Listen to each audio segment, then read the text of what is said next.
এইভাবে বানিয়ে ফেলুন দারুণ মুখরোচক আর স্বাস্থ্যকর জলখাবার বা ব্রেকফাস্ট সকালে, বিকেলে কিংবা টিফিনের জন্য।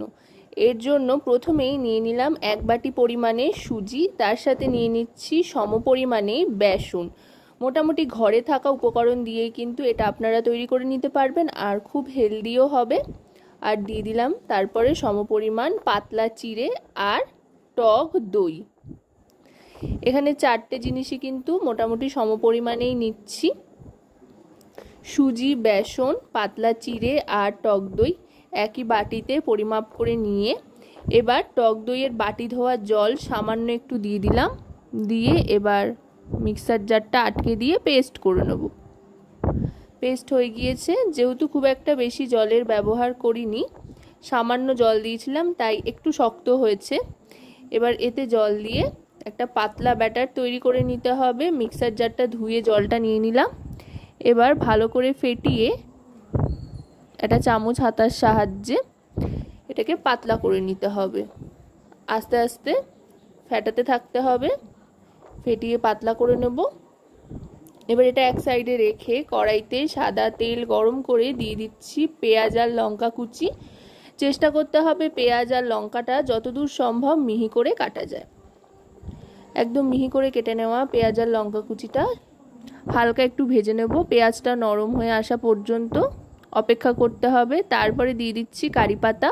কারি পাতাটা পরে দিচ্ছি পেঁয়াজ দেওয়ার পরে, যাতে না ফাটে বা তেল না ছিটকোয়, তার জন্য। কারি পাতা আগে তেলে ছেড়ে দিলে কিন্তু প্রচণ্ড তেল ছেটে, সেই জন্য এভাবে দিতে পারেন আপনারা। এবার দিয়ে দিলাম গ্রেট করা আলু। এখানে একটা আলু নিয়ে নিয়েছি আর পেঁয়াজও একটাই নিয়েছি। গ্রেট করা আলুটা দিয়ে এবার ভালো করে মিশিয়ে নিচ্ছি। এতে করে আলুটা ভাজা ভাজাও হয়ে যাবে। গ্যাসের ফ্লেমটা মিডিয়াম টু হাইতে রেখে ভাজতে থাকতে হবে। এবার দিয়ে দেবো স্বাদমতো নুন। ওখানে যে সুজি, বেসন আর চিড়ের মিশ্রণটা তৈরি করেছিলাম টক দই দিয়ে, তাতে কিন্তু নুন দিইনি, তাই এখানে একেবারে স্বাদমতো নুন দিয়ে দিচ্ছি। আর কালারের জন্য সামান্য একটু হলুদ গুঁড়ো দিয়ে দিচ্ছি। এবার দিয়ে দিচ্ছি এতে আমচুর পাউডার, বেশ একটা টক মিষ্টি ফ্লেভার আসবে, বেশ একটা মজাদার স্বাদের জন্য আমচুর পাউডারটা দিয়ে দিলাম।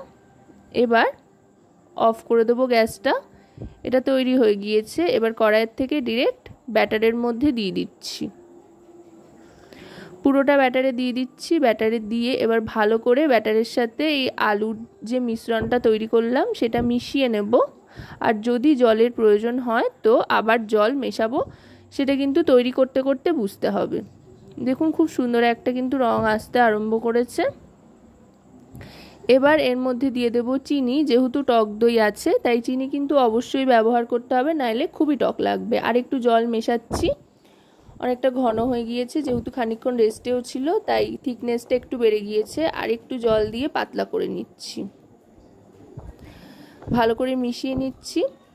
ঠিক এইরকম একটা কনসিস্টেন্সি আনতে হবে। এবার যেটা দেবো সেটা কিন্তু অবশ্যই দেবেন, সেটা হচ্ছে খাবার সোডা। 1 টিস্পুন পরিমাণে দিয়ে দিলাম। 1 টিস্পুন পরিমাণে খাবার সোডা অবশ্যই দেবেন, তাতে করে কিন্তু খুব স্পঞ্জি ফোলা ফোলা একটা ব্যাপার আসবে, যেটা দেখতেও সুন্দর লাগবে আর খেতেও অসাধারণ লাগবে। ব্যাটারটা তৈরি হয়ে যাওয়ার পর এবার ফ্রাই প্যানে ভালো করে তেল মাখিয়ে নিয়েছি। খুব বেশি তেলের কিন্তু এতে প্রয়োজন নেই, অল্প তেল খুব ভালো করে ফ্রাই প্যানের চারধারটায় মাখিয়ে নিতে হবে। তারপরে সম্পূর্ণটা ঢেলে দিতে হবে। পুরো ব্যাটারটাই কিন্তু ঢেলে দিয়েছি। ঢেলে দিয়ে গ্যাসের ফ্লেমটা মিডিয়াম টু হাইতে রেখে এবার এর ওপর দিয়ে সামান্য একটু কাশ্মীরি রেড চিলি পাউডার ছড়িয়ে দেবো। এতে করে খুব সুন্দর একটা রং আসবে। দেখুন দেখতে কতটা লোভনীয় হয়েছে।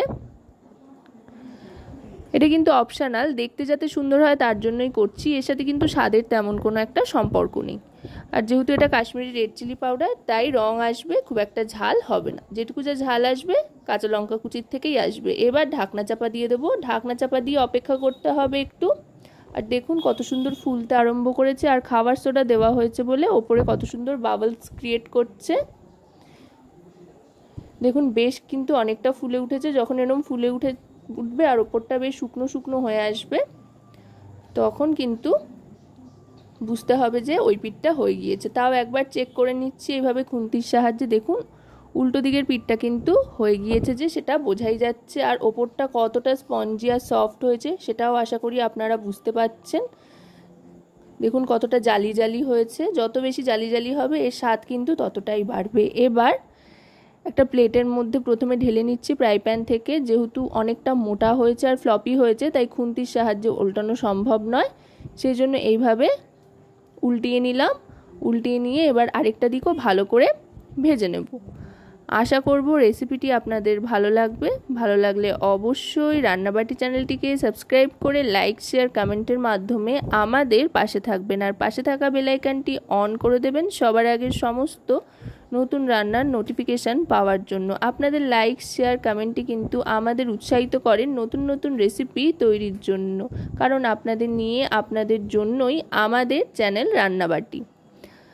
আর যদি রেসিপিটা আপনারা আমাদের ফেসবুক পেজ থেকে দেখেন তো আমাদের ফেসবুক পেজটিকেও ফলো করার অনুরোধ রইল। দেখুন কথায় কথায় কিন্তু তৈরি হয়ে গিয়েছে। এবার পিস পিস করে কেটে নিচ্ছি।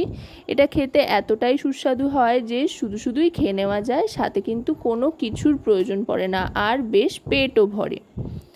দেখুন কতটা ফ্লপি হয়েছে, কতটা দেখতে সুন্দর হয়েছে সেটা তো দেখতেই পাচ্ছেন। এবার সার্ভ করে দিলাম। তো রেসিপিটা কেমন লাগলো অবশ্যই জানাবেন।